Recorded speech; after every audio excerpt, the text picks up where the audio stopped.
I'm listening. That was the famous tagline from an old sitcom called Frasier, and you guys may just be way too young to remember that, but it's one of my favorites. And he always used to use this tagline for his radio talk show. He was a call-in psychologist, and he would tell the people he was talking to who dialed into his show that he was listening. And today we're going to practice that for ourselves to learn how to listen and consequently how we can be heard. Mark Twain famously said, "If we were meant to talk more than listen, we would have two mouths and one ear." That's just a small indication of just how important listening can be.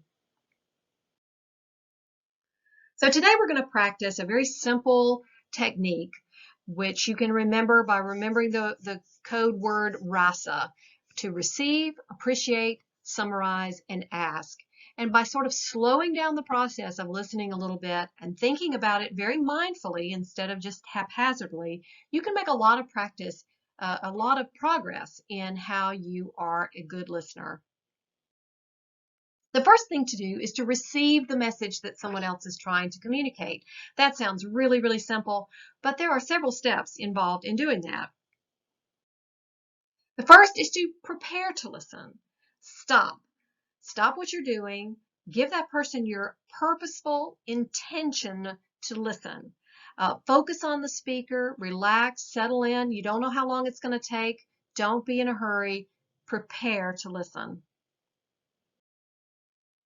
And that means that you need to stop talking.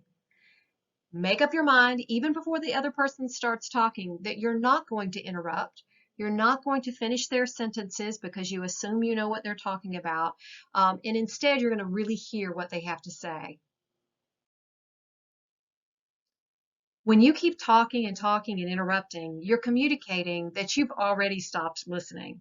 I love this little cat poster. When people can't wait for you to stop talking, they have stopped listening. And that's what you're communicating.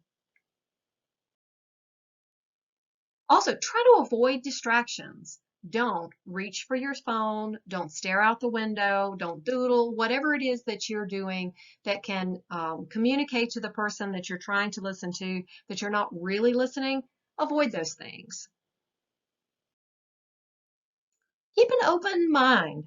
Try to understand the other person's point of view rather than even being ready and cocked and ready to shut them down even before they start talking.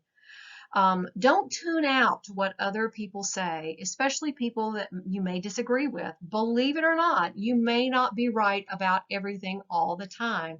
And if you never listen, you'll never get to that place of understanding that and being able to take in what other people have to say. Then appreciate. That's the second step. Receive and appreciate.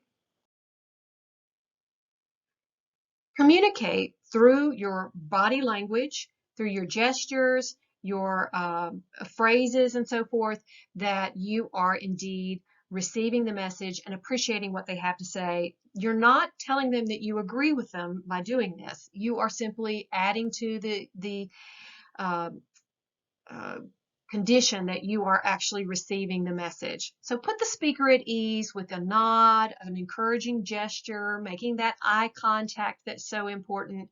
Don't roll your eyes, sigh, and have other gestures to indicate that you are bored with what another person is saying. Instead, really try to encourage them so that they can talk. Maybe they're having a little difficulty communicating with you, and all the things that you can do to help them along will benefit you both. Sometimes we have to be especially patient if our job involves working with small children or the elderly. Sometimes you may just have a boss who stutters or has a hard time gathering his thoughts.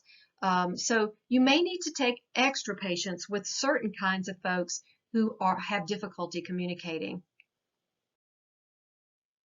Listen for their tone.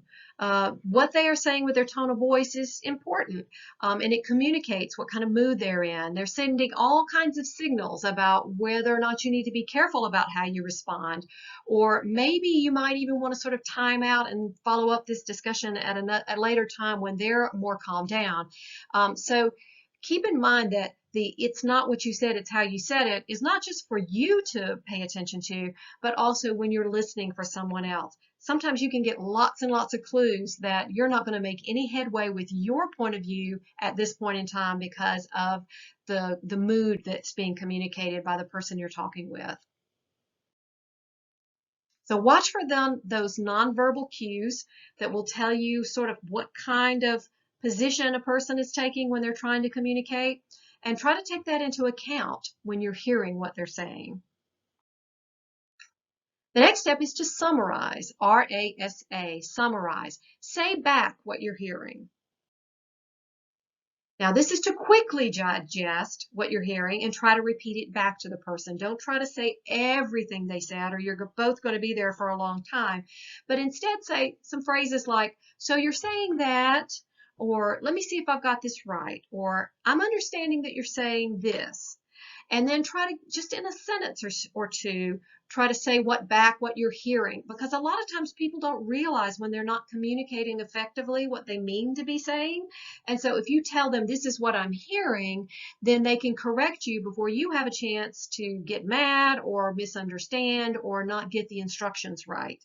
We're going to have a lesson here in a moment about following instructions. And so this is one of the important tasks that you have when you're trying to follow instructions, is to repeat back those instructions to the person who's giving them, so that you can say, okay, this is what I'm understanding you're asking me to do step 1, 2, and 3, repeat it back to them. And they may have miscommunicated and they may say, no, that's not what I meant at all.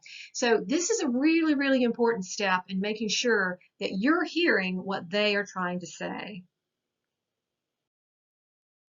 Also, listen for the big picture, the ideas behind what's being communicated, and not just the individual words. Some folks are not very good at being precise about what they're trying to say. And so kind of take it in context. Imagine what the situation is. Maybe it's Friday afternoon. It's been a long draining week and someone's a little exasperated. Take that into account when you're listening.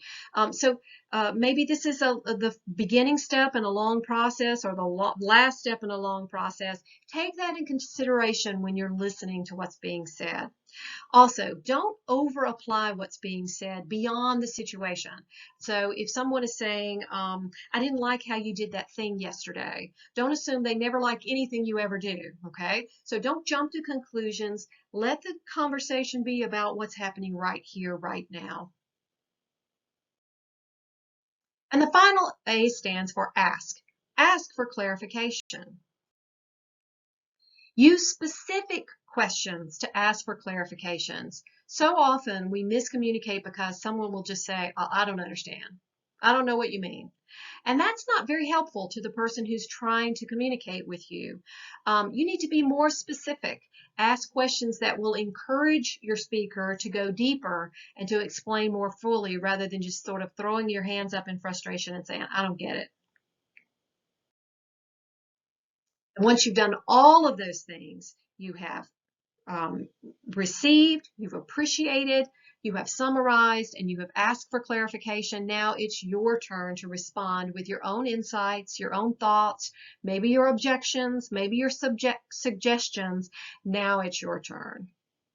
You have earned the right to speak. I love this final quote. Perhaps the most important thing we ever give each other is our attention. So be a good communicator. Listen when others are speaking.